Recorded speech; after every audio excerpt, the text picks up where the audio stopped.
Hey, Smart Authors, welcome back to another episode of the Smart Author Podcast.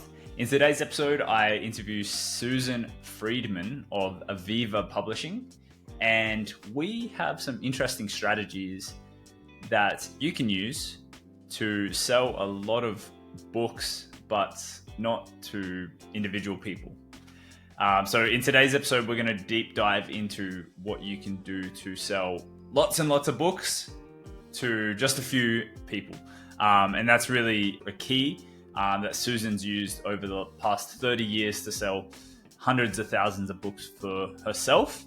And ultimately, she's helping hundreds of clients do the same thing as well. So she's published over 500 books with her publishing agency, and she coaches lots and lots of people in this exact process. So we're going to go into that. We're going to go into why niche marketing or niche marketing for my American friends is important, and what you need to do to make sure that you're set up for success in those avenues. So I think you're going to get a lot out of today's episode, and I hope you enjoy.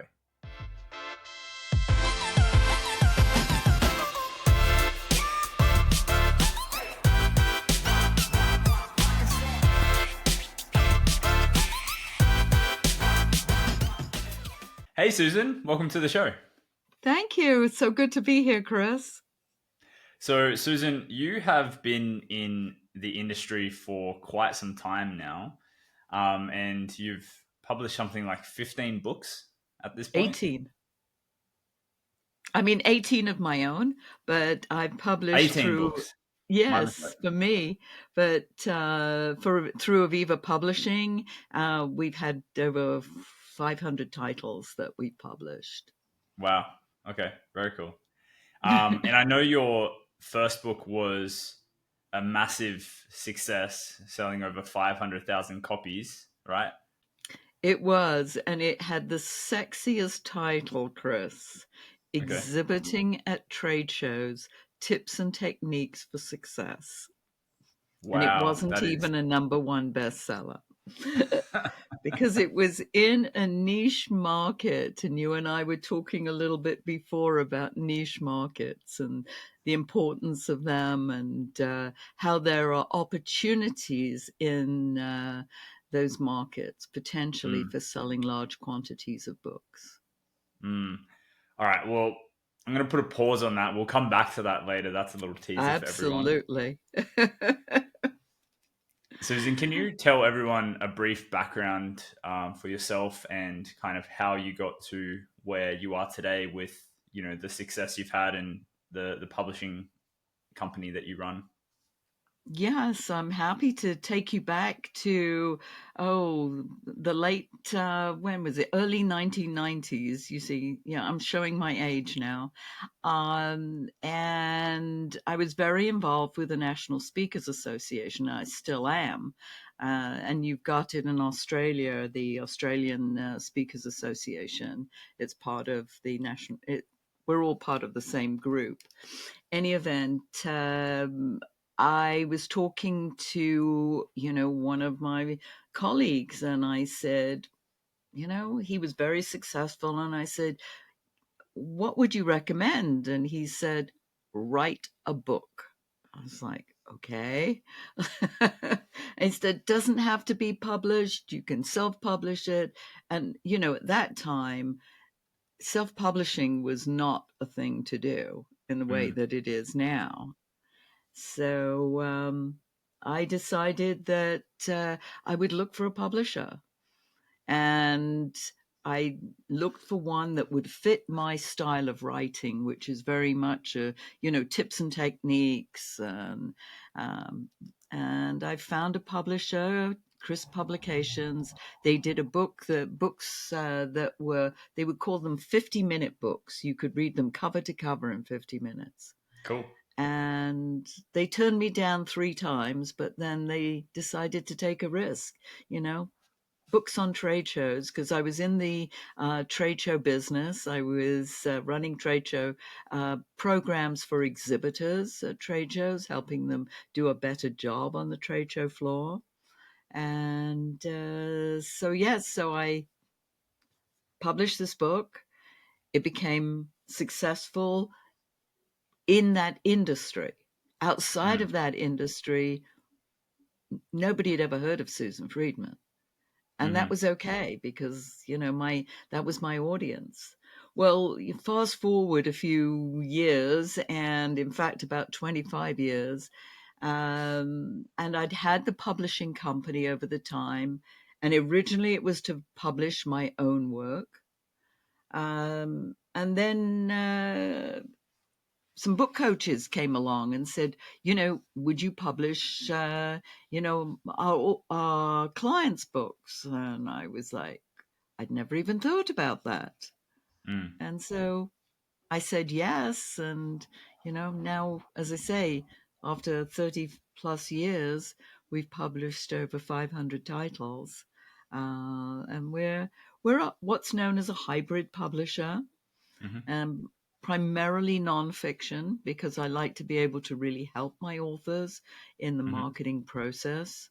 And it's mm-hmm, more guiding rather than I don't do it for them. It's a do it with you service that I offer. And so, yes, working with the authors, looking to help them be as successful as they can be. mm. I love that. So you kind of created this thing out of your own necessity, and then it kind of evolved into It helping evolved authors from there. worldwide. Yeah. Absolutely, absolutely. There was, a need to find a publisher, and under the Aviva banner, people are actually self-published, but they've got the banner of a company that's been around, has got some longevity, Yeah. and yeah, I mean, people like that. They keep 100% of the rights of the book. They Mm-hmm. keep all the profits of the book, um, and they like that. They Mm. have the control, which, if they work with a traditional publisher, they don't have that. Yeah. Yeah. And more in today's age, I'm all for self-publishing if you can figure out all the pieces and whatnot to do it yourself, and you want to save some money. But obviously, when there's no money invested, there's time invested. You have to figure out the process. You have to go through the ropes to kind of do that yourself. It's a Um, jungle. mhm. I always say it's like 1,000 piece jigsaw puzzle. You got to Yeah, put all the pieces together to see the picture. yeah, I was just talking to somebody literally before I jumped on this interview, Chris, with a gentleman. He's writing a children's book and looking at all the things that he could do and what he has to do in order to make it profitable for himself. mm, And it was quite a long laundry list. yeah.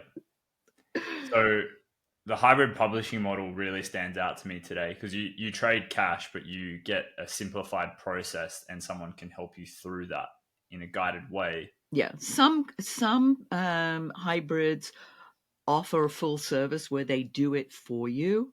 Hmm. But for me, I do it with them. Yeah. So it's different. You've got to have that involvement, and along the way, I'm also teaching people, how to do this themselves if they want to, the Hmm. next time around, Mm. So really making just them getting like that savvy system authors. and the handheld, and then now like having the education to be able to do it for themselves if they want to. Yeah, or just be savvy about it because this is a field that very few people, unless you're an author, know much about. Hmm.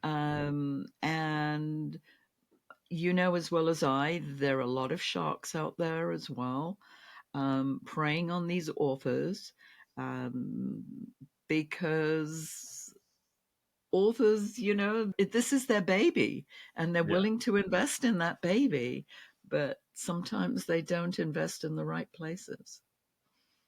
I fix a lot of mistakes that people have made along the Hmm. way. Lost Mm. quite a bit of money in the process, unfortunately.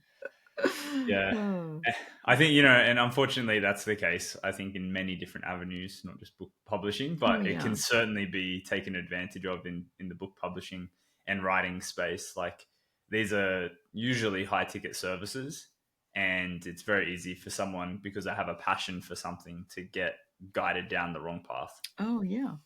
You want to do everything you can to nurture this baby, and it's valuable. I mean, you want people to know what you've written about. You want your message out there, but there are a lot of promises made by people, and Mm.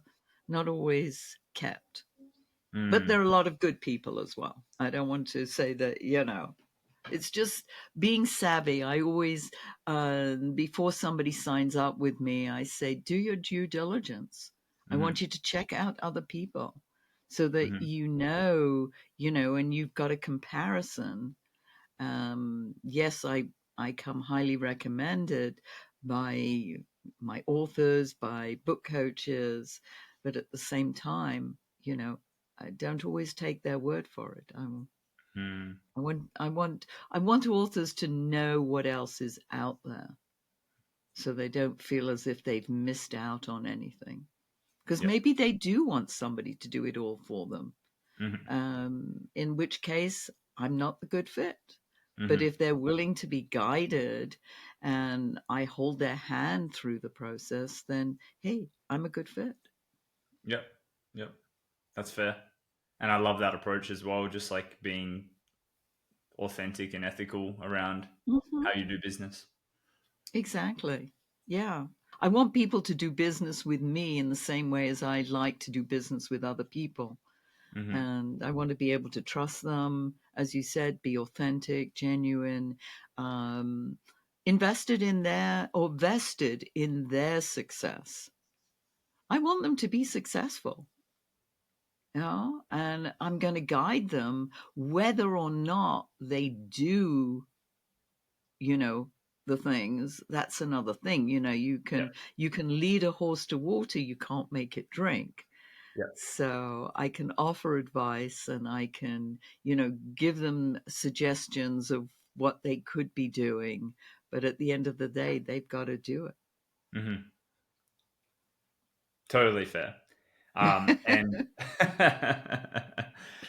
so when someone thinks of Susan Friedman, what do you think is most commonly kind of connected as an a topic that they think of? Well, there are a couple of things. One is I wrote a book called Riches and Niches: How to Make It Big in a Small Market, and that's got a lot of traction, and Mm. people know that book, funnily enough. And they know the book, and sometimes they don't always connect it that I'm the author. But then when I talk about it, they say, "Oh my goodness, I've got that book. It's on my bookshelf." I was like, "Great." uh, and so part of that is, and you and I, as I said, we were discussing this a little bit before, is the whole idea of niche marketing, which is Mm. at the core of everything that I do. And that's, the model that I teach um, my authors is looking at a niche market. Who is their book for? Um, and it's not for everyone, even though it could be a universal message. But Mm. you know as well as you can't market to everyone. Mm. So I always encourage my authors to be able to find a market where they can literally get their hands around them, so that they can, identify, where do these people hang out? What social platform do they use? What organizations do they belong to? What do they read?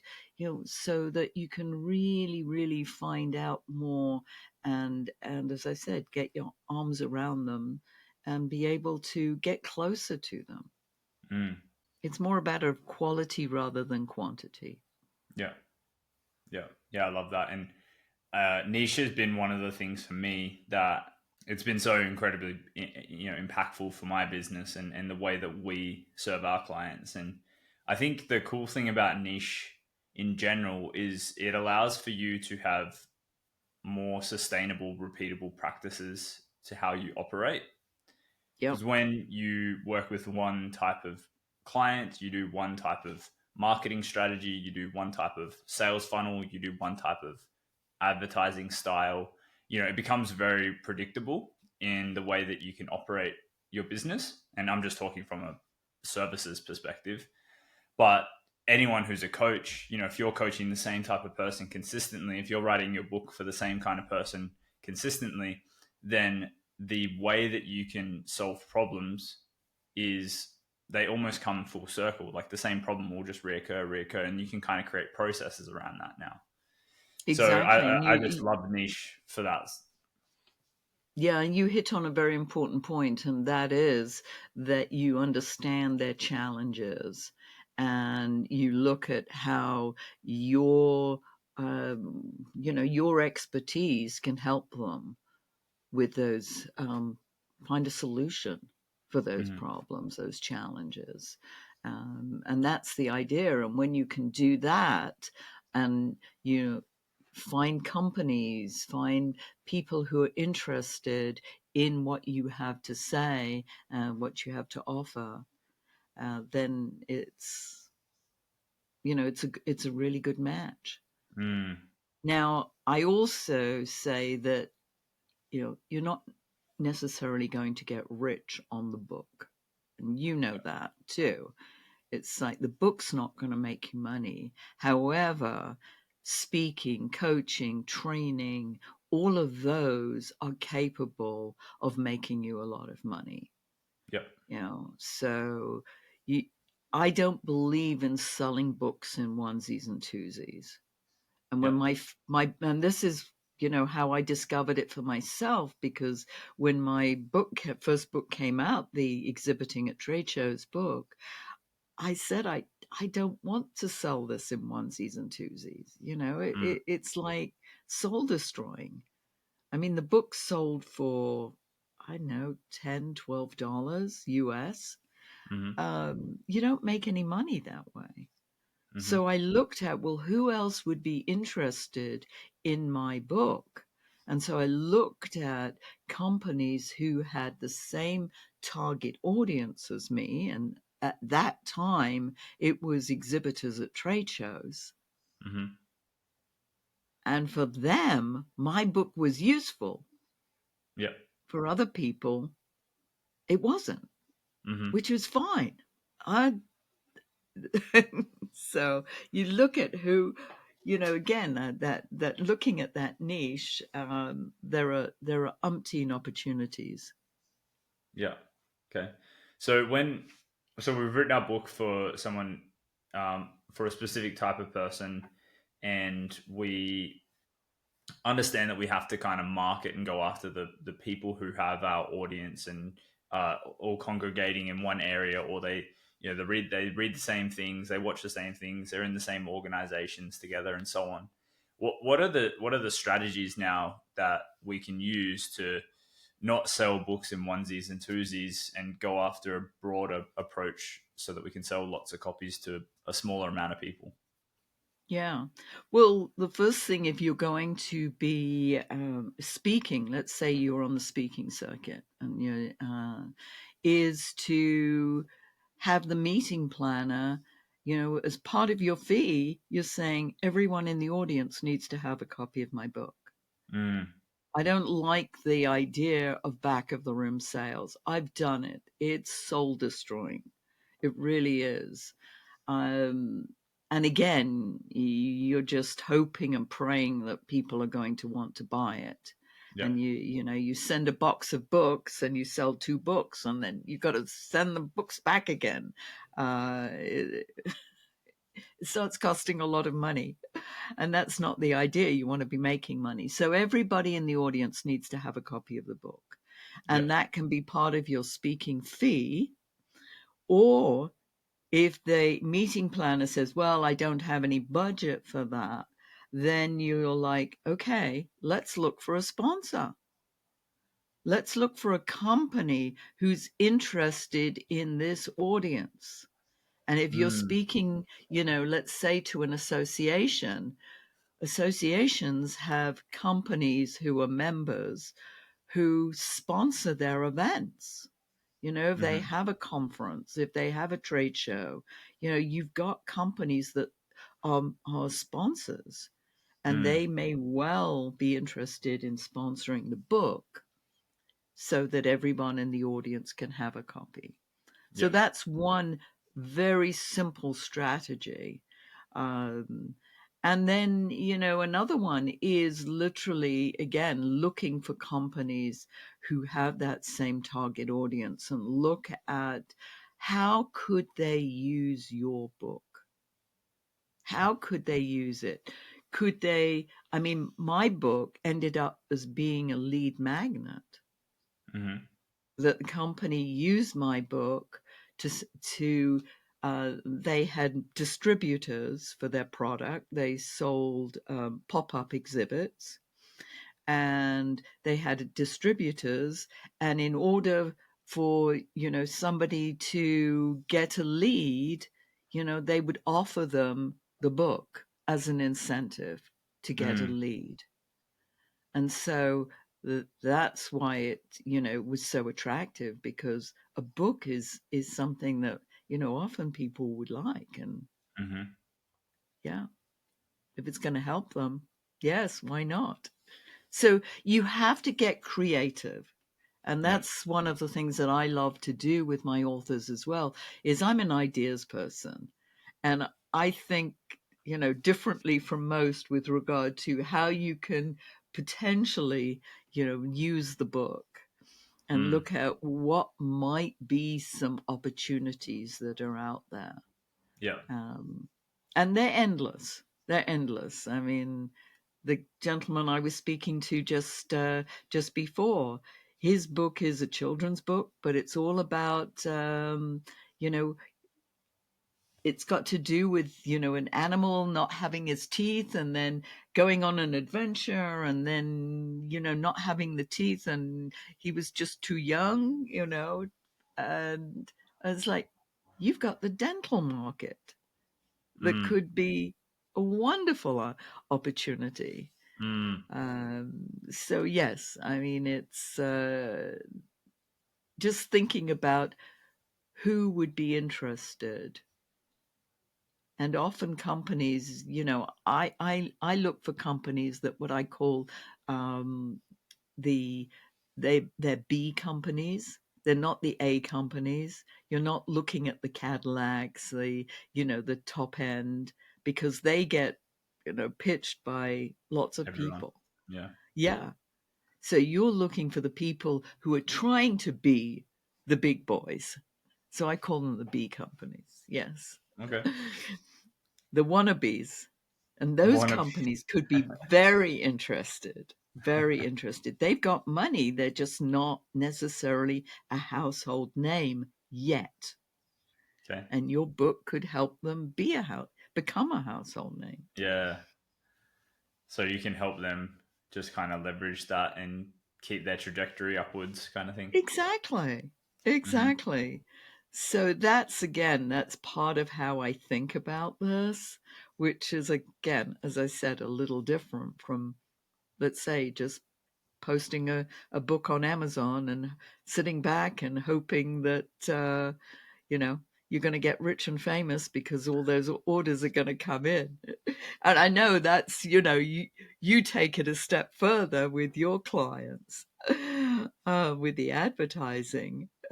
But many authors just think, that they put all their money into publishing the book, getting it written, getting everything into the editing and the design and everything and the cover, and then when it comes to marketing they don't have any money left. Yeah. And that's a big issue, because Yeah. the train just starts Yeah. when the book's been published. People think that's the end of the line. No, that's the beginning of the line. yeah. We actually have to sell this thing now. you know. Now you have to sell it. yeah. I had one author say to me, well, Susan, how long should I keep marketing my book? And I'm like, how long do you want to keep selling your book? Because it won't do it by itself. I mean, there comes, Malcolm Gladwell talks about the tipping point, and there does come a point where it could just take off on its own. But Mm. there's still a journey to get to that point. You don't go from 0 to 100 in one fell swoop. I think just to kind of continue down that path and thought, it's like if you're continuously marketing your book to a point where there's a tipping point, it's like maybe what the tipping point is not your book becoming recognized, but it's actually your brand becoming recognized. Oh, yeah. You, as the expert authority in the field, which is really what you want. Yeah, The book is just a big fat calling card. yeah. Yeah, and the book, I think for me, there's 2 points to it, and whenever we do advertising, it's a conversion campaign first and foremost. We want to sell books, we want to give books away, whatever our mechanism is. But it's also a brand building campaign, as a side. And I actually had a client come Exactly. to me, and they said, "Hey Chris, we run these challenges, these summits, and these webinars, but we are constantly turning off our book ads to run these other ads, and we just want to know how we can make it a little bit more evergreen." And I'm like, a book Yeah, ad doesn't ever need to be turned off, because if someone sees your ad for a summit and then they see another ad for your book, what is the likelihood of them going, okay, now I want to buy access to that summit? Like, they've just seen that you're an exactly. author on the topic that the summit is on. It gives you So it that helps with credibility. credibility. Yeah, Hmm. it is. It's credibility building. And these days, if you're going to be a speaker and there's an expectation that you have a book. When I wrote the first book, it was literally very few people had books when on Yeah. the speaking circuit. But now, I mean, you see it, politicians and news anchors and anyone who wants to get into speaking, they have a book. Mm. Most of the time they're ghostwritten, those books, but that's Yeah. okay. It's still there, it's still a book. Yeah. And so, yes. And if the book is obviously on the topic that you're speaking about, that's just going to make it even more, relevant. Yeah. Yeah. Yeah. And when you're speaking, you're not really selling a topic or it's a specific speech. You're selling yourself, right? So Exactly. it's an extension of you. Exactly. Yeah, Mm. it is. I mean, and I've written articles and I've talked a bit about it, the idea of, should you have a book website or should you have an author website? Uh, Mm. which is most important, and your brand is really, it's you. I mean, the book is static. It's, yes, it's tangible, but you bring it to life. Mm. Here's the real answer to that. You should have an author website and a book funnel. So, There you go. yeah. That's absolutely right. That's Yeah. absolutely right. Yes. Oh.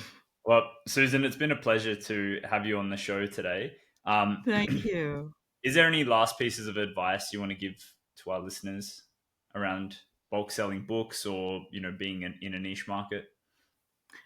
I think the most important thing is that to know that there is a certain amount of marketing that you can do for free, but to have a marketing budget for your Mm, book. And I yeah. know obviously, people have to have a budget, to work with you. But even if you just want to do a little bit of marketing, um, yeah, you've got to have some money.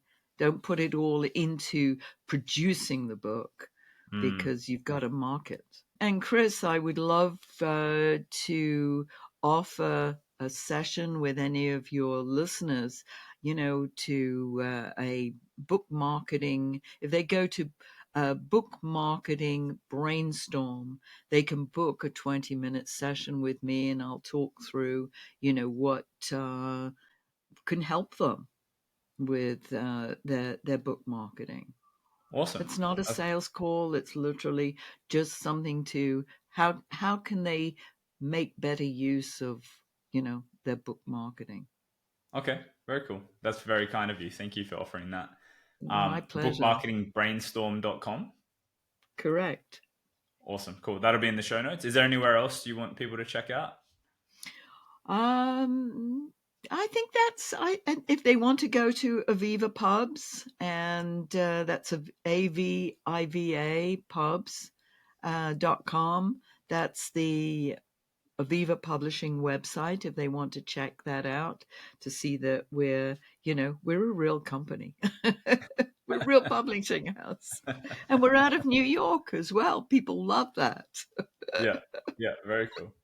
Well, I'll We make got sure a that lot that's of Australian, New Zealand authors, Europe, and of course, obviously, a lot in the States. But they're from all over the world. Yeah, yeah, cool. we love our authors.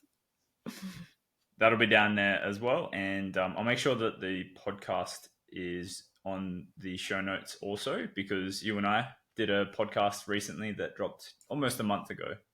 Yes, and that was very successful, and we had a fun time together. So, yeah, we just had another fun time together, which is great. Thank you.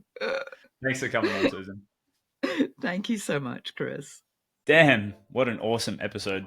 If you've got a book that you're advertising or not yet advertising, and you want some book marketing advice directly from me, I'd love to set up a book marketing review with you.